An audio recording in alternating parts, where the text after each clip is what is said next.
नमस्कार, बहुत स्वागत है आपका। आप देख रहे हैं वॉर रूम। मैं हूं सौरभ शर्मा आपके साथ। और अब हालात व्यूअर्स हमारे देश में भी और पाकिस्तान के साथ जो तनाव बना हुआ है उसको देखते हुए बहुत ज्यादा सेंसिटिव बन चुके हैं। पाकिस्तान के साथ युद्ध की आशंका के बीच पूरे देश में मॉक ड्रिल की तैयारी शुरू हो चुकी है। देश भर के 244 जिलों में मॉक ड्रिल और ब्लैकआउट की एक्सरसाइज की जाएगी। गृह मंत्रालय की तरफ से इसकी एडवाइजरी राज्यों को जा चुकी है और कल यानी कि 7 मई को पूरे देश में एक साथ ये मॉक ड्रिल कराई जाएगी, जिसकी तैयारियां आज से ही शुरू हो गई हैं। जैसे अगर कोई हवाई हमला होता है भारत की किसी जमीन पर, उससे बचने के लिए हमें क्या करना है, हमले से बचने के लिए जंगी सायरन बजाने के लिए एक मॉक ड्रिल की जाएगी। अगर एयर स्ट्राइक करता है दुश्मन तो पब्लिक को यानी हम सबको, जनता को दुश्मन के हमले के वक्त खुद को बचाने के लिए क्या करना है, इसके बारे में बताया जाएगा, ट्रेनिंग दी जाएगी। साथ ही साथ तमाम जगहों पर सायरन बजने पर कम से कम वक्त में लोगों को कैसे सेफ लोकेशंस तक जाना है, इसके बारे में भी बताया जाएगा। तो ये सायरन्स इंस्टॉल होना शुरू हो चुके हैं। मॉक ड्रिल में ब्लैकआउट कैसे होगा, इसके बारे में प्रशासन पूरी तैयारी करने में लग चुका है। और कल जम्मू कश्मीर में भी आपको ये सायरन खास तौर पर सुनाई देगा। जम्मू कश्मीर के कई इलाके हैं, अनंतनाग, बारामूला, बडगाम, कुपवाड़ा, पुंछ, यहां पर इस सायरन को इंस्टॉल करके इसकी ड्रिल की जाएगी। मॉक ड्रिल होगी राजौरी, श्रीनगर, पुंछ, पुलवामा, अखनूर, उरी, कठुआ। ये मैं कुछ नाम आपके लिए इसलिए ले रहा हूं क्योंकि हम सब जानते हैं कि कश्मीर में ये तमाम इलाके जो हैं बेहद सेंसिटिव हैं और यहां पर लोगों को आगाह करने के लिए खतरे से ही ये मॉक ड्रिल की जाएगी। जैसे भी आप देख रहे हैं, स्कूल के बच्चे अचानक कुछ हो जाता है तो उस वक्त बच्चों को क्या करना है, टीचर्स को क्या करना है, सरकारी कर्मचारी क्या करेंगे, बाजारों में जो लोग हैं उनको अचानक सायरन सुनाई देने पर क्या करना है, ये सब इस मॉक ड्रिल का हिस्सा होगा।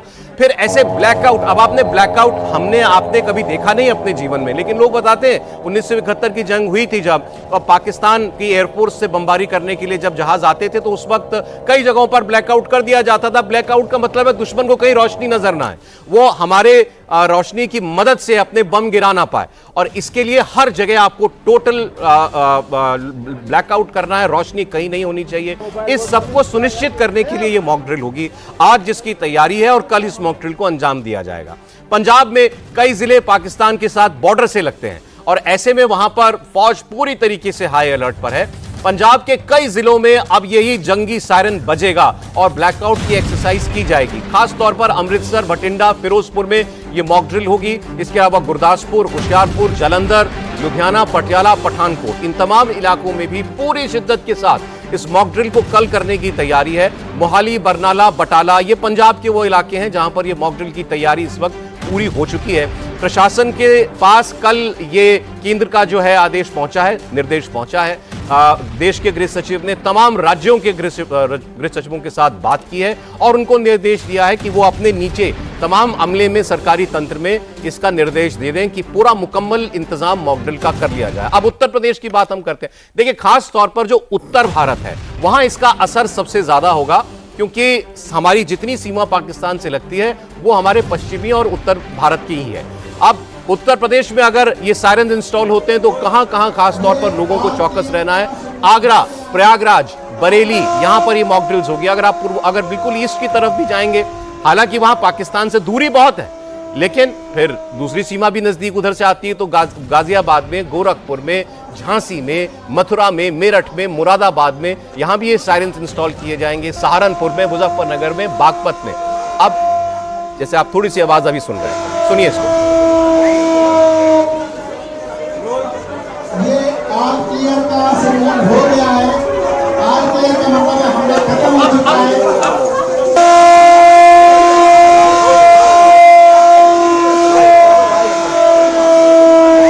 ये सायरन का मतलब है कि कोई दुश्मन किसी रेड की कोशिश कर रहा है। दुश्मन के हमले से बचने के लिए यूपी में सरकारी तंत्र ने पूरी तैयारी कर ली है। मेरठ में आज ही ये जंग का सायरन बजा करके इसका टेस्ट किया गया।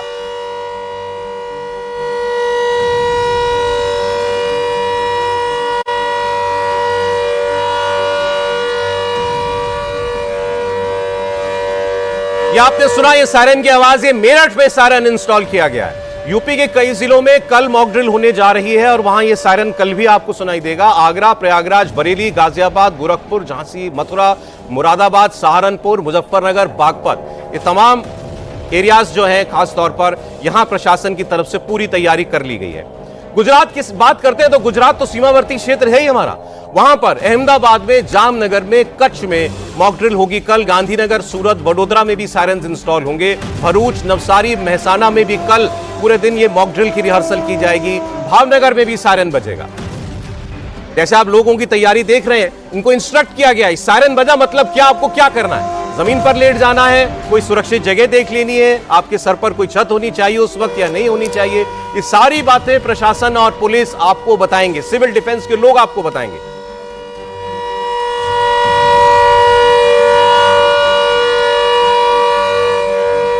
लेकिन एक बात सबसे महत्वपूर्ण जो मैं भी आपको बता रहा हूं और तमाम हमारे जो एक्सपर्ट्स हैं, जो अभी आपसे हम लोग बात करेंगे तो डिटेल में बताएंगे, इन सारी तैयारियों से आपको किसी किस्म के पैनिक में नहीं आना है।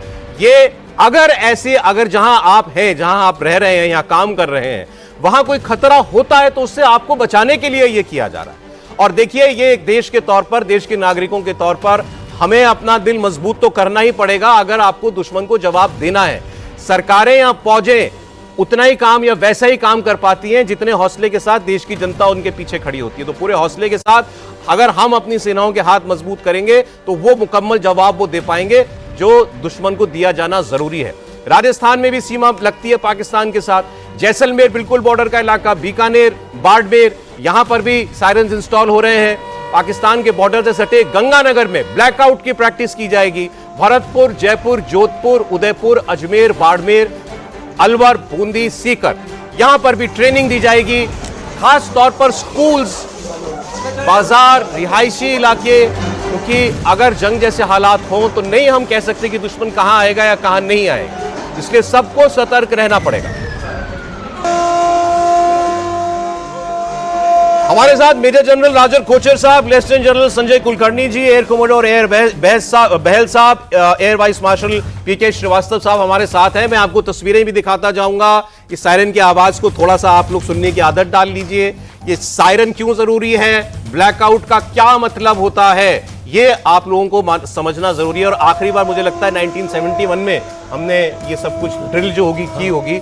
इसकी तैयारियां होती है प्रशासन के पास, लेकिन अब इसको अपनाने का वक्त आया है। जनरल कुलकर्णी।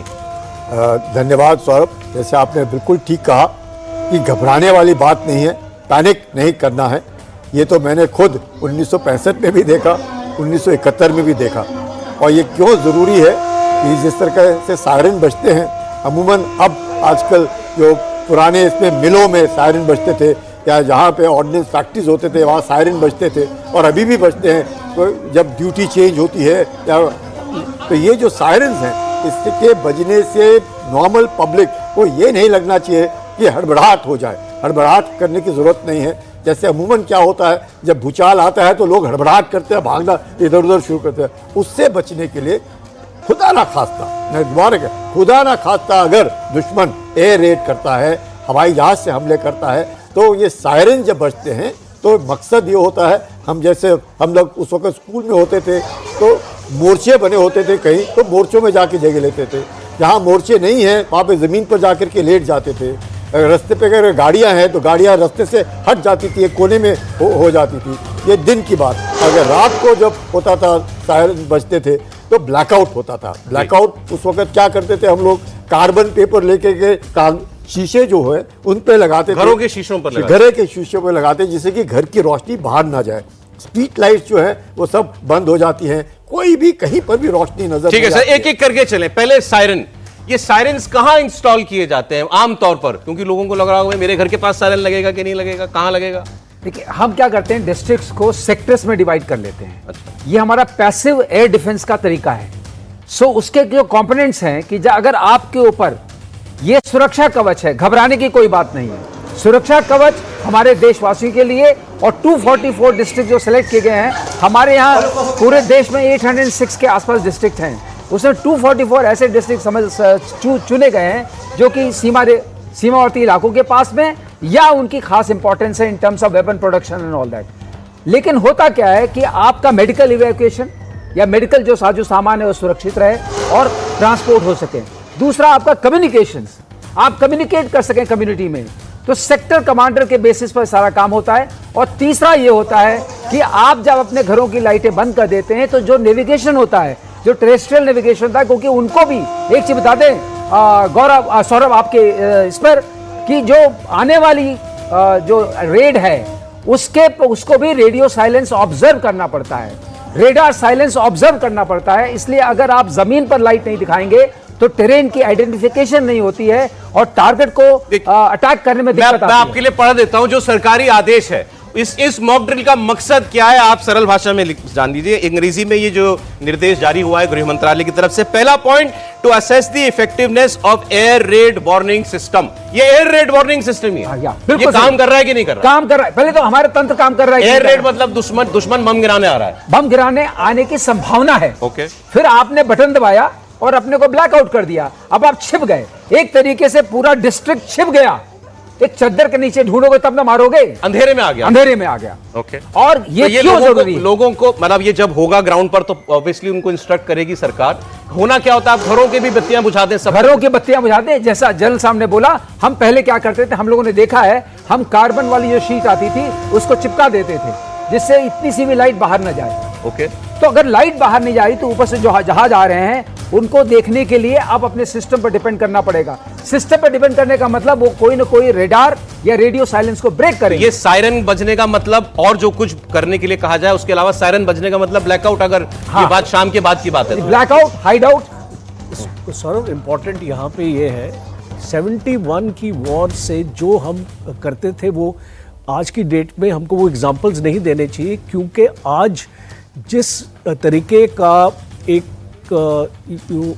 एयर अटैक होगा और जो आधुनिकीकरण होगा, जिस तरीके से इंफ्रारेड रडार्स आजकल की काम करते हैं, वो दुश्मन आपको बहुत आसानी से आपके ग्राउंड टारगेट्स को डिटेक्ट कर। आज टेक्नोलॉजी उसके बहुत ज्यादा, हमारे पास भी है, उसके पास भी है, बढ़ गई है। बट सेफ्टी मेजर जो मैं इसमें चाहूंगा, और इसमें मैं एनडीएमए का जिक्र करूंगा, जो हमारी डिजास्टर मैनेजमेंट अथॉरिटी है और हमारी सिविल डिफेंस ऑर्गेनाइजेशन है, जैसे होम गार्ड्स। अब ये ऐसी ऑर्गेनाइजेशंस हर एक स्टेट के लेवल पर भी होती हैं, और ये ऑर्गेनाइजेशंस आज की डेट में सामने आएंगी ट्रेनिंग देने के लिए, क्योंकि खास तौर पे आपको ये भी देखना पड़ेगा कि अगर कोई हादसा होता है, कैजुअलिटीज होती हैं, उनको कैसे इवैक्यूएशन होगा, उस कैजुअलिटीज को आप हॉस्पिटल तक कैसे लेके जाएंगे, वो सब इस मॉडल का हिस्सा है। यस, और कंट्रोल रूम्स एस्टैब्लिश होंगे। मैं पढ़ देता हूं सर, वो लिखा है, to test the functionality of control rooms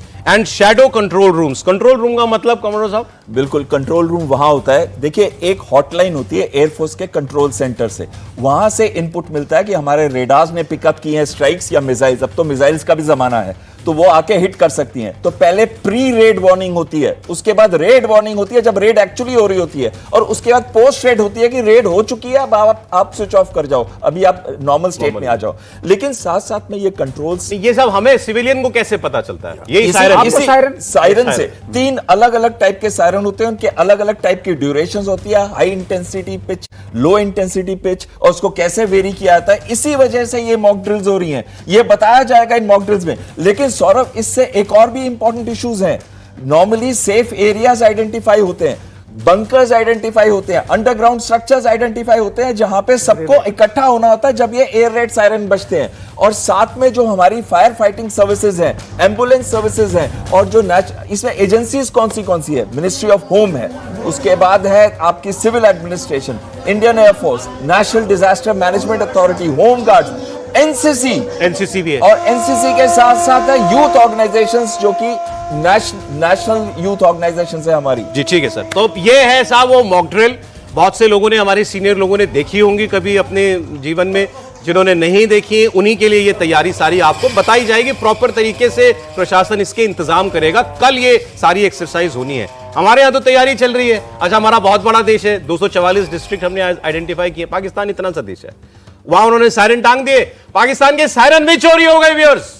PoK में उनके सायरन तक लोगों ने चोरी कर लिए। और भारत में इन जंगी सायरनों से पाकिस्तान का क्या हाल है, उनके मंत्री अब क्या कह रहे हैं, अब आया भारत गम गिनाने। अब आया बम गिराने। कोई कह रहा है 29-30 अप्रैल को होना था ये, अब कोई कह रहा है मंगलवार बुधवार को हो जाएगा। आज मंगलवार है, कल बुधवार है, मतलब वो डरे हुए हैं कि आज और कल में भारत ये काम करने ही वाला है। सुनाऊंगा आपको, लौट रहे हैं बहुत जल्द।